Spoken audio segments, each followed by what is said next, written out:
अरे रे रे रे, ये मैं तो स्वर्ग आ गया। कहाँ वो मालिक की दिन रात की सेवा और दिन भर की कुटाई, फिर चारे में वही घास फूस और चूना पानी।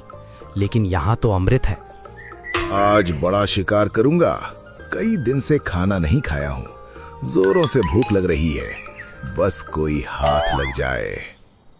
तभी गधा मटकते हुए शेर के पास आ पहुंचा।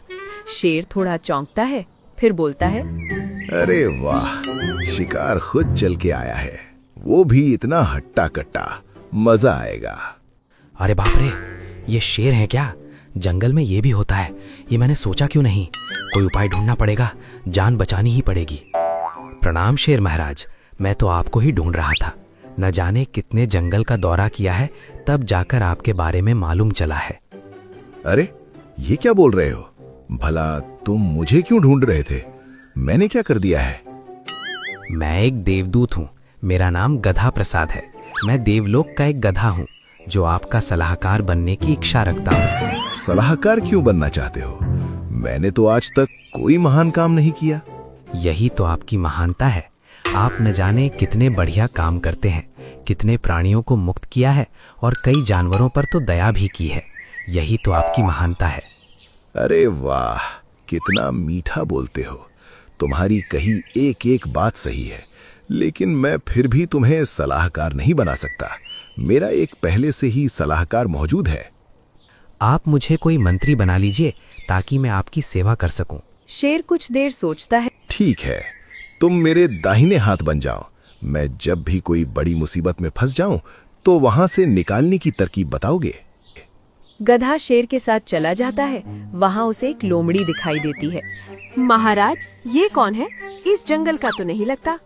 ये देवदूत है, गधा है। ये मेरी सेवा करने के लिए आया है और मैंने इसे अपना दाहिना हाथ बना लिया है।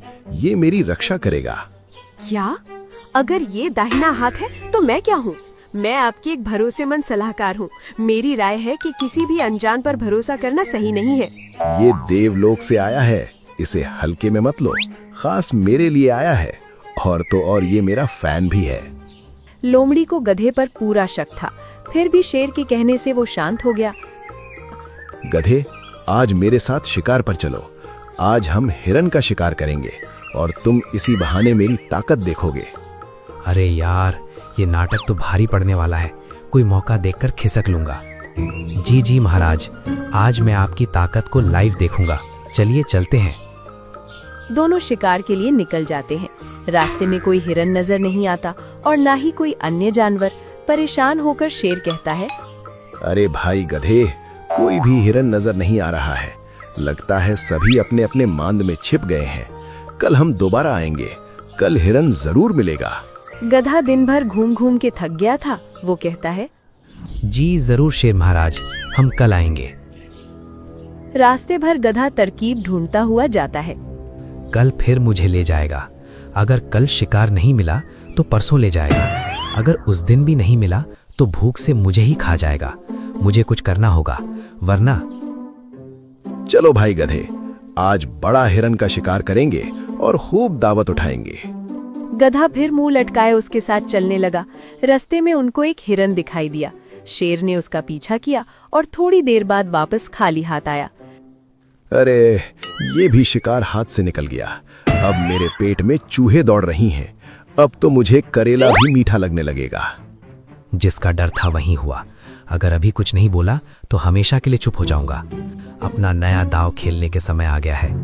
मैं जानता था शेर महाराज, हमें शिकार नहीं मिलेगा, क्योंकि आपके नसीब में अब मांस खाना नहीं लिखा है। अब आपके नसीब में फल सब्जियां खाना लिखा है। क्या? मैं एक शेर होकर फल सब्जियां खाऊंगा? भला ये कैसे संभव है? ये मुझसे नहीं होगा।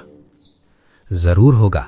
जब मैं धरती पर आया तो मुझे बोला गया कि शेर को फल खिलाना, जिससे उसकी ताकत और भी बढ़ जाएगी, उसका रंग निखर जाएगा, वो और दयालु हो जाएगा। अगर ऐसी बात है तो मैं जरूर फल सब्जियां खाऊंगा। गधे, तुम मेरे लिए अच्छे अच्छे स्वादिष्ट फल लाना ताकि मैं जवान दिखूं। जानवर कई दिनों से गधे को शेर के साथ देख रहे थे, इसलिए गधा जिसके घर भी जाता वो डर से उसे कुछ फल दे देता। गधा इस बात को नोटिस करता है। अरे वाह, मैं जो बोलता हूँ वही होता है। जिसे जो भी मांगूं वो मेरे सामने लाकर रख दे रहा है। मुझे कोशिश भी नहीं करनी पड़ रही है। गधा फल सब्जियां लेकर जब शेर के पास पहुंचा तो शेर ने एक एक करके फल और सब्जियां खाईं।